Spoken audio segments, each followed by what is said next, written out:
Assalamualaikum warahmatullahi wabarakatuh. Perkenalkan, nama saya Windy Dewi Andrika Dewi, mahasiswi dari IAIN Kudus, Prodi Komunikasi Penyiaran Islam. Video ini dibuat guna memenuhi tugas mata kuliah Teori Komunikasi yang diampu oleh Ibu Primi Rohimi, SSOS MSI. Kita mulai pada bab yang pertama, yaitu mengenai pengertian dari teori. Pengertian teori. Teori dalam bahasa Latin berarti theoria dan dalam bahasa Yunani adalah theoria. Pengertian menurut ahli, salah satunya yaitu dari Kerlinger, mendefinisikan bahwa teori adalah suatu konsep yang berhubungan satu sama lain yang berisi suatu pandangan secara sistematis. Jadi, teori adalah serangkaian proses pemikiran dan pendapat yang dikembangkan dan dicari maknanya sehingga menjadi suatu kesimpulan yang bisa diterjemahkan dan mudah dimengerti. Di samping itu, teori juga memiliki fungsi dan peran. Fungsi dari teori dibagi menjadi 4. Yang pertama, menyediakan kerangka dalam konsep penelitian dan memberikan pertimbangan perlunya suatu penyelidikan. Yang kedua, melalui teori kita dapat membuat pertanyaan-pertanyaan secara lebih terinci untuk melakukan suatu penyelidikan. Yang ketiga, menunjukkan hubungan antar variabel yang akan diteliti. Yang keempat adalah kajian pustaka yang meliputi pengidentifikasian, penemuan, dan analisis dokumen-dokumen yang memuat berbagai informasi terkait dengan masalah yang akan diteliti. Selanjutnya yaitu adalah peran dari teori, juga dibagi menjadi 4. Yang pertama, teori berperan untuk membantu mendapatkan sebuah pengertian dan mengorganisasikan pengalaman.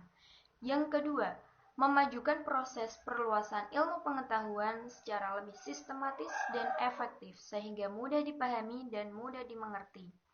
Yang ketiga, memberi kemungkinan terjadinya pemanduan temuan-temuan yang empiris ke dalam suatu kerangka yang secara logis dapat konsisten dan cukup sederhana. Yang keempat, menghindarkan pengamatan menjadi bingung oleh serba kompleksnya atau serba banyaknya peristiwa-peristiwa yang alami dan konkret. Selanjutnya untuk bab yang kedua, yaitu adalah tradisi teori komunikasi. Di bab 2 kali ini akan dibagi macam-macam dari tradisi teori komunikasi. Yang pertama adalah semiotik. Apa itu? Semiotik adalah penyelidikan terhadap suatu benda atau tanda untuk mempresentasikan atau mewakili benda ke dalam perasaan dan kondisi di luar dari tanda-tanda itu sendiri. Yang kedua adalah fenomenologis, adalah tradisi yang menginterpretasikan pengalaman pribadi untuk memahami dunia luar. Biasanya digunakan untuk menganalisa sebuah penelitian guna mengurangi kesalahpahaman. Selanjutnya, yang ketiga adalah sibernetika, yaitu tradisi yang bersifat secara kompleks, di mana terjadi komunikasi oleh beberapa orang dan bertujuan saling mempengaruhi satu sama lain.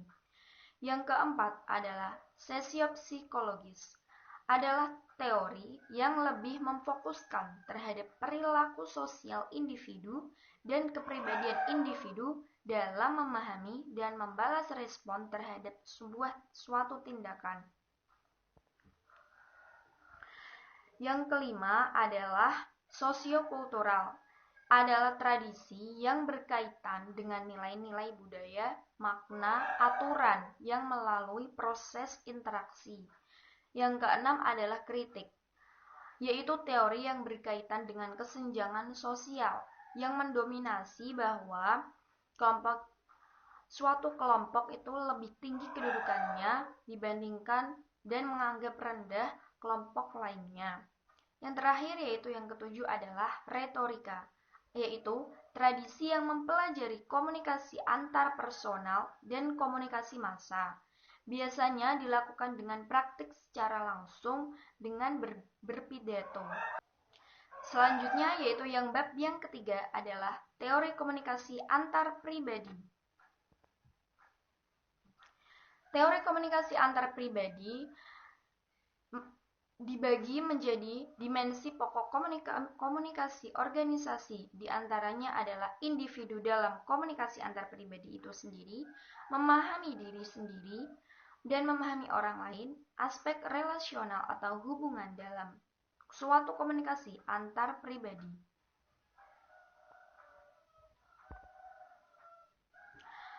Macam-macam teori komunikasi antar pribadi. Yang pertama adalah teori kumpulan tindakan, yaitu sekumpulan perilaku seseorang yang akan melakukan sebuah interaksi. Yang kedua, teori atribusi, yaitu teori mencari kesimpulan arti sebuah pernyataan. Yang ketiga adalah teori konstruktivisme, yaitu teori yang menjelaskan adanya dalam hal berpikir adanya perbedaan dalam hal berpikir. Yang keempat adalah teori interaksi imajiner, yaitu imajinasi yang mendasarkan pada mental seseorang dalam berkomunikasi. Selanjutnya, yang kelima adalah teori perencanaan komunikasi, yaitu menekankan pada pemahaman setiap individu agar dapat memahami inti dari sebuah percakapan yang sedang dilakukan. Yang keenam adalah teori pembentukan relasional, yaitu melakukan suatu perubahan dan melakukan pembentukan baru terhadap sebuah informasi. Yang ketujuh adalah teori reduksi ketidakpastian, yaitu teori yang memberikan pandangan kepastian terhadap suatu komunikasi. Yang keenam adalah akomodasi komunikasi, yaitu perbedaan makna penyampaian dalam sebuah komunikasi. Selanjutnya, yang kesembilan adalah teori analisis percakapan, yaitu pemilihan dan pemrosesan hasil dari interaksi yang dilakukan. Yang ke-10 adalah teori pelanggaran harapan, yaitu teori yang muncul karena terjadinya sebuah pelanggaran. Selanjutnya adalah bab yang keempat adalah teori komunikasi antar pribadi 2. Nah, macam-macamnya itu dibagi menjadi 9. Yang pertama adalah teori muka.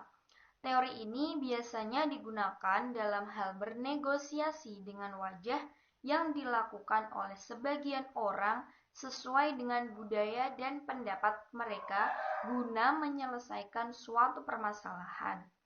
Yang kedua adalah teori manipulasi informasi. Teori ini dilakukan untuk memanipulasi pesan-pesan dengan cara tertentu agar menemukan suatu kesimpulan atau penjelasan yang pasti dari sebuah informasi untuk menghindari dampak negatif dari manipulasi tersebut. Sebaiknya, jika kita harus terlebih dahulu mencari tahu sumber kebenarannya dari sebuah informasi. Yang ketiga adalah teori kebohongan antar pribadi. Teori ini dimaksudkan adanya penipuan antar pribadi yang sedang berkomunikasi. Biasanya dilakukan oleh 2 orang atau lebih. Ruang lingkup kebohongan ini meliputi hubungan atau isi inti dari pesan tersebut dan dialog atau percakapannya. Yang keempat adalah teori kesopan santunan. Teori ini mengajarkan untuk menjadi manusia yang mempunyai adab. Salah satunya yaitu dengan bersikap sopan santun kepada sesama dan kepada orang yang lebih dewasa dari kita. Yang kelima adalah teori pertukaran kasih. Teori ini ditujukan untuk mengungkapkan kepedulian seseorang kepada sesamanya, untuk menjalin suatu hubungan kedekatan, menjalin hubungan keeratan satu sama lainnya. Yang keenam adalah teori pertalian. Teori ini didasarkan pada perilaku yang dimana akan mempengaruhi sikap dan tindakan dalam melakukan suatu komunikasi. Selanjutnya yang ketujuh adalah teori pengelolaan kerahasiaan komunikasi, yaitu teori yang memberikan tata cara mencari, mengumpulkan, dan memilah atau memproses materi yang kemudian dikembangkan sesuai dengan bukti. Yang kedelapan adalah teori komunikasi relasional. Teori ini memberikan pemahaman mengenai cara berinteraksi dengan baik. Yang kesembilan adalah teori pertukaran sosial. Teori ini didasarkan dengan adanya hubungan timbal balik dalam berinteraksi sosial. Selanjutnya yaitu bab yang kelima adalah teori komunikasi kelompok. Apa sih itu teori komunikasi kelompok? Teori komunikasi kelompok adalah suatu hubungan interaksi antara dua orang atau lebih yang saling berkomunikasi untuk membahas sebuah materi dalam suatu kelompok. Nah, di sini ada macam-macam dari teori komunikasi. Yang pertama, yaitu adalah teori keseimbangan, merupakan teori yang menjelaskan hubungan keseimbangan terhadap suatu objek, di mana objek tersebut menjadi struktur sosial. Yang kedua adalah teori sistem ABX Newcomb. Teori ini menjelaskan dua orang yang saling berinteraksi dan X sebagai objek yang sedang dibicarakan. Dan yang ketiga yaitu adalah teori proses perbandingan sosial. Teori ini adalah teori yang proses interaksinya didasarkan pada kesetaraan derajat, di mana satu kelompok akan menganggap dirinya itu lebih tinggi kedudukannya dan menganggap rendah kelompok yang di bawahnya. Yang keempat adalah teori pertukaran sosial.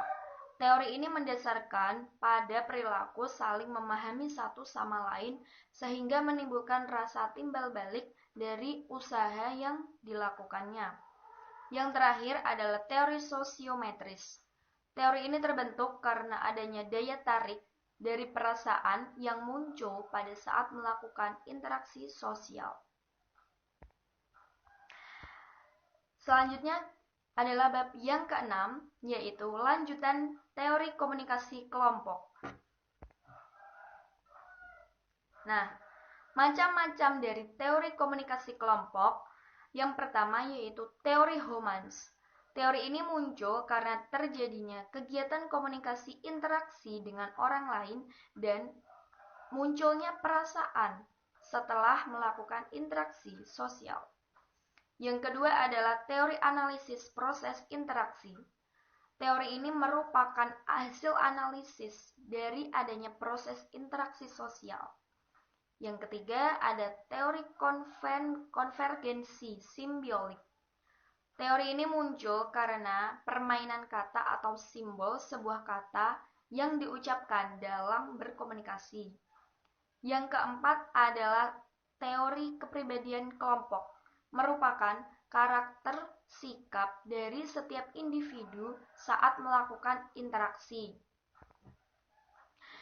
Yang kelima yaitu teori percakapan kelompok, merupakan sebuah hasil yang muncul pada saat melakukan interaksi sosial. Yang keenam adalah teori kelompok terpercaya. Teori ini menekankan pada suatu kelompok yang dianggap dapat dipercaya dalam menerima maupun menyampaikan sebuah informasi kepada kelompok lainnya. Yang ketujuh adalah teori kerja kelompok antar budaya. Teori ini muncul karena adanya perasaan saling membutuhkan, saling ketertarikan dalam bidang kebudayaan sehingga menimbulkan interaksi atau kerjasama dalam hal budaya. Yang kedelapan adalah teori penyusunan, merupakan proses penyusunan interaksi pada saat berkomunikasi, kemudian memilah apa saja yang penting dan kemudian dibuat suatu kesimpulan. Yang kesembilan yaitu teori pemikiran kelompok, adalah teori yang menitikberatkan pada hasil akhir proses interaksi dengan menganalisis hasil diskusi dan menentukan sebuah hasil yang kemudian disepakati bersama. Sekian pemaparan video dari saya. Kurang lebihnya saya mohon maaf. Wassalamualaikum warahmatullahi wabarakatuh.